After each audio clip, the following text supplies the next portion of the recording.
The text came at 7:42 p.m. Working late tonight. Don't wait up, red heart. I stared at the message longer than I should have, the red heart pulsing like a slow bleed on my screen. Working late. It wasn't unusual. Emily's firm had been swamped with a new project, and late nights were part of her rhythm lately. Still, something about the way she added that heart, careless, casual, made my stomach twist. I typed back, got it. Don't overwork yourself, and dropped the phone onto the couch. But it didn't sit right. It had been 3 weeks of late nights, of empty dinners, cold leftovers, and a bed that smelled more like her shampoo than her warmth. 3 weeks of excuses that made sense until they didn't. I tried to shake it off, telling myself I was being paranoid. Emily wasn't the type. We'd been together 5 years, and she was the steady one. Organized, thoughtful, loyal to a fault. She wouldn't betray me. She couldn't. Still, that night, something felt off enough that I called her best friend, Lily. She picked up on the second ring, laughter spilling into the receiver. Hey Ryan. What's up? Hey. Just wondering, Emily said she's working late again. Is she okay? I feel like I haven't seen her in forever. The laughter faded. Oh, she said that? My heart paused mid-beat. Yeah. Why? Lily hesitated. Never mind. She's probably busy. You know how she gets. Her tone carried something I'd never heard before. Guilt. Lily, I said quietly, please. What's going on? A sigh crackled through the line. Ryan, I don't want to get in the middle of anything. Maybe you should talk to her directly. She's not here to talk to. Another silence. Then in a low voice. She's not at work, Ryan. She's out. With someone. The world dimmed around me. What do you mean with someone? I saw her earlier tonight. At the Willow Bar. With a guy. The Willow Bar. 20 minutes from her office.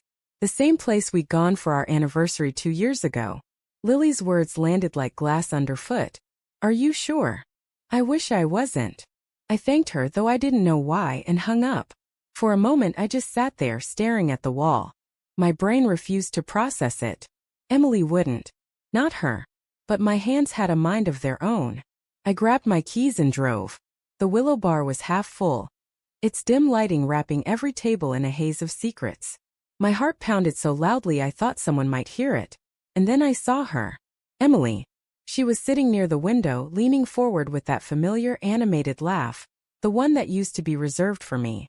Across from her sat a man in a suit, clean-shaven, handsome in a sterile sort of way. His hand brushed hers briefly but knowingly. She didn't pull away. I froze. The air seemed to thicken, my lungs refusing to cooperate. It wasn't just the sight, it was the ease. The comfort between them. Like this wasn't new. I could have stormed in. Made a scene. But instead I watched. Because somehow watching hurt worse and I needed to feel all of it. After a few minutes I turned and walked out before she could see me. The night air hit me like ice, sobering me in an instant. My phone buzzed just as I reached the car. Emily. Still at work. Don't wait up, love you. My grip tightened around the phone until my knuckles went white. The lie was seamless. Effortless. When she got home past midnight, I was still awake. She slipped through the door softly, heels in hand. Her eyes widened when she saw me on the couch. Oh, you're up, she said, feigning surprise.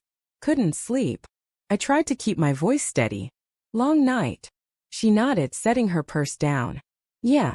Just meetings and reports. You know how it is. Sure, I said. How's the Willow Bar these days?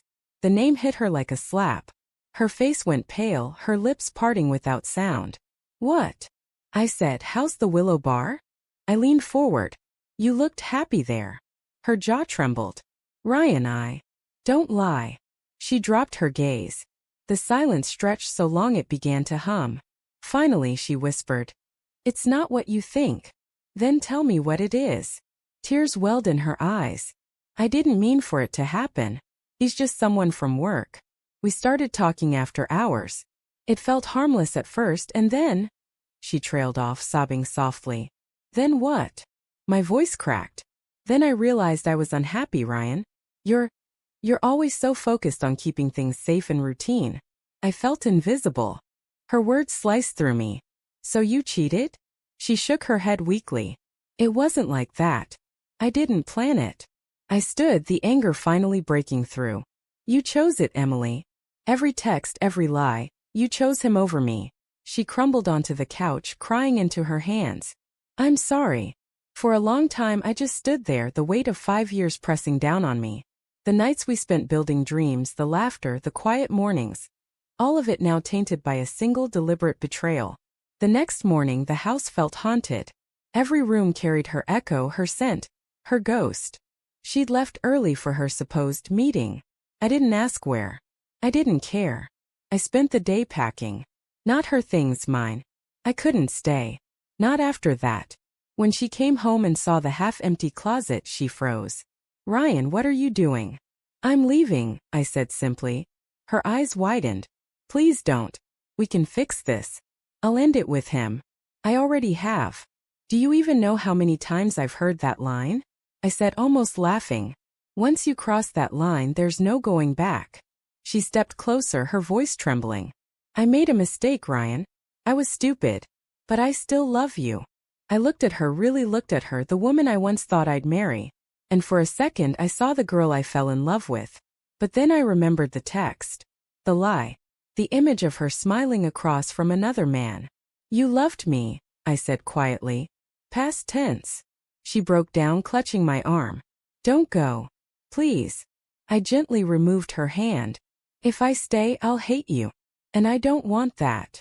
The following weeks blurred into a dull ache. Friends tried to help. But betrayal isn't something you get over. It stains everything, your trust, your reflection, your sense of worth. Every night I replayed it all, the lies, the texts, the moments I ignored my gut. I wasn't angry anymore. Just hollow. Then one evening I got a message from her. I miss you. I'm sorry for everything. Can we talk? I stared at it for a long time. My heart wanted to answer. My head refused. Finally I typed back. I hope you find what you're looking for, Emily. I just can't be that person anymore. And that was it. No grand confrontation. No closure that tied things neatly in a bow. Just silence, the kind that feels final. Months later, I walked past the Willow Bar again. The same amber lights glowed behind the windows. Inside, couples laughed, leaning close over drinks. I stood there for a moment, watching. It didn't hurt like before. The wound had become a scar. Still there, still sensitive, but no longer bleeding. As I turned to leave, I realized something. Trust isn't something you lose all at once. It dies quietly, moment by moment, until one day you wake up and realize the person you loved isn't who you thought they were. And that's when you stop chasing the why and start healing from the how. That night, I walked away, not from her, but from the version of myself that believed love could survive betrayal.